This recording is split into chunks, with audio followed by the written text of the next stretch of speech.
It seems like every time I open the news, there's another cybersecurity breach. It's like we're walking through this invisible forest, never knowing what threat might be lurking behind the next digital tree. So Right. today we're going beyond the headlines to understand recent cyber attacks and the evolving world of ransomware and data breaches. What are the trends? Who are the targets? And what does it all mean for you? Oh, it's fascinating how cybersecurity has really shifted from a purely technical issue to a major business risk.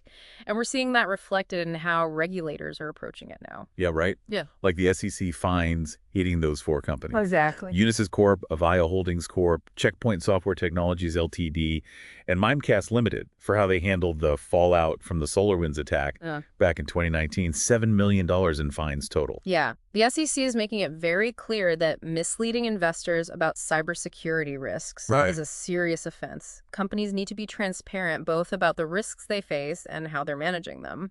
Unisys Corp got the biggest hit, $4 million, because they downplayed two breaches where hackers stole over 33 gigabytes of data.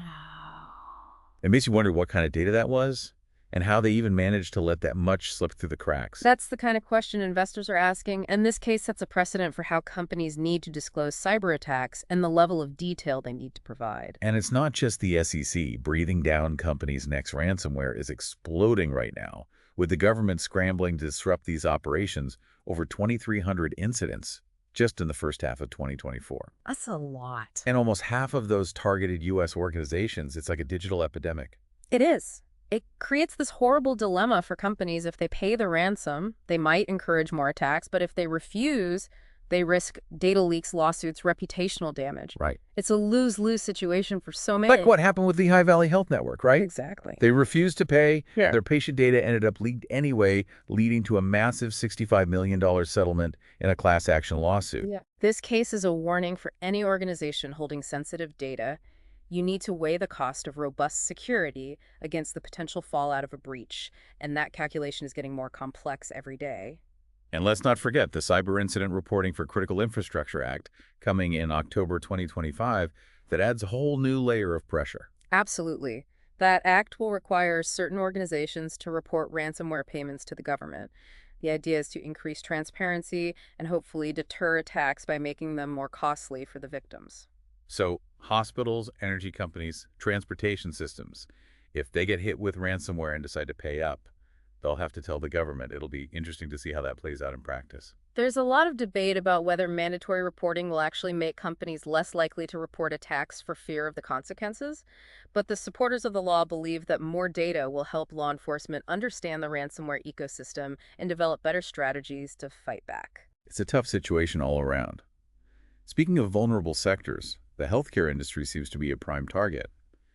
Microsoft's latest report found that 389 U.S. healthcare facilities were hit with ransomware in the past year alone. Think about the real-world impact of that: delayed procedures, rescheduled appointments, potential risks to patient safety. It's a huge problem, and it's only getting worse.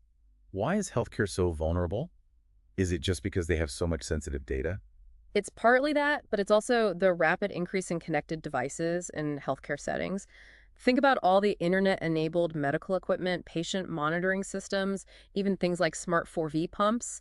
Each of those devices is a potential entry point for hackers. And then you have the added pressure of needing to maintain access to patient data at all times. It's a recipe for disaster if you don't have robust security measures in place. You're absolutely right, and it's not just healthcare. We're seeing this trend across industries. The more connected we become, the more vulnerable we become. Let's talk about some specific examples. Cisco is in the spotlight right now because they're investigating a potential data breach where a hacker called Intel Broker allegedly stole sensitive developer data. Right. We're talking about customers like Microsoft, Barclays, SAP, T-Mobile, AT&T, and Verizon source code credentials, the works. It's like hitting the jackpot for a cyber criminal. And the scary part is that this kind of breach doesn't just affect Cisco, it potentially exposes their entire customer base, creating a domino effect. It's a reminder that even the biggest tech companies can be vulnerable. Then you have Fidelity Investments, a name synonymous with financial security, and they had a breach that exposed personal data of 77,000 clients. Social security numbers, driver's licenses, the kind of information that can lead to identity theft and financial ruin. What's really concerning here is how the attackers bypass security measures by posing as new clients. Oh, wow. It shows that even well-established financial institutions with robust security protocols can still be outsmarted by clever attackers. And we're not talking about small-time players here. Nidec Corporation, a massive global manufacturer, had their Vietnam-based division hit with ransomware. Over 50,000 files leaked, including business contracts and internal communications.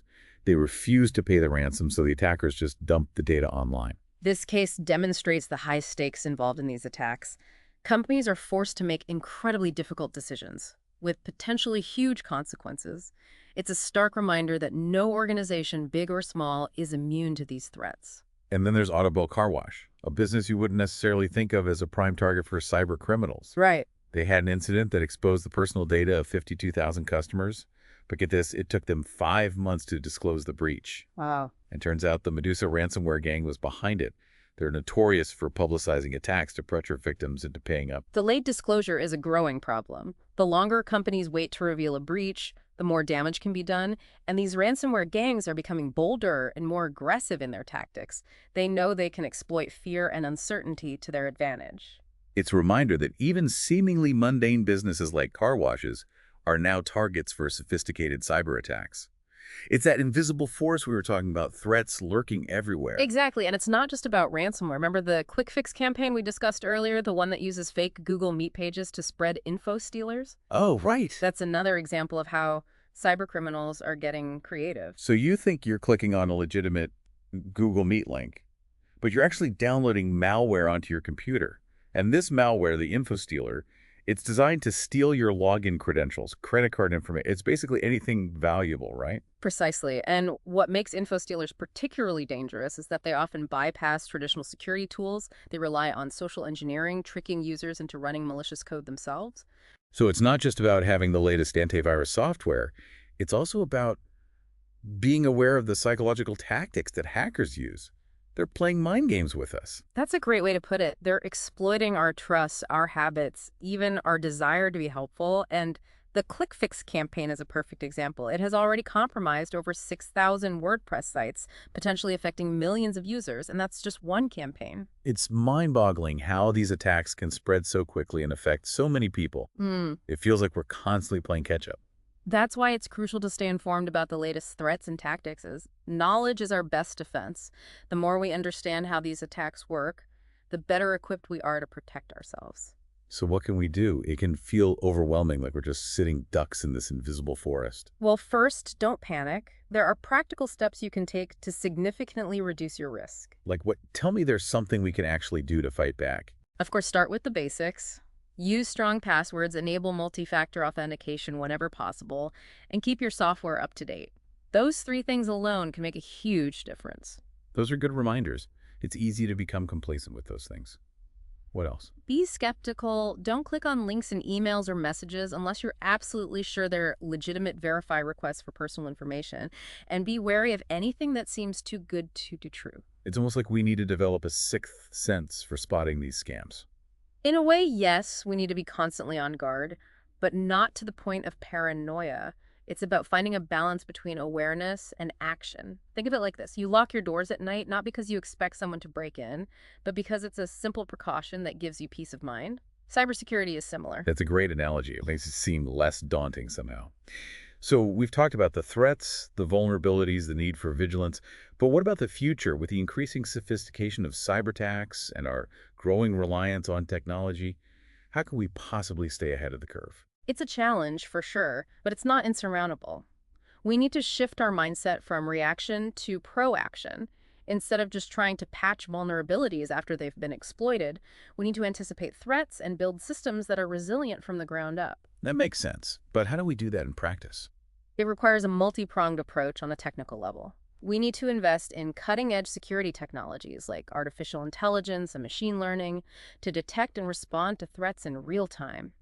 But it also involves things like better education and awareness training, stronger collaboration between governments and the private sector, and a more robust legal framework to hold cybercriminals accountable. So it's not just about technology, it's about policies, Yeah. and a collective effort to create a safer digital world. You got it. Cybersecurity is not just an IT issue or a government issue. It's a societal issue that requires all of us to play a role. Well said. This has been an eye-opening deep dive into the complex world of cybersecurity. We've covered a lot of ground, from the SEC cracking down on misleading disclosures to the alarming rise of ransomware, and from the vulnerabilities of the healthcare industry to the sneaky tactics of info stealers.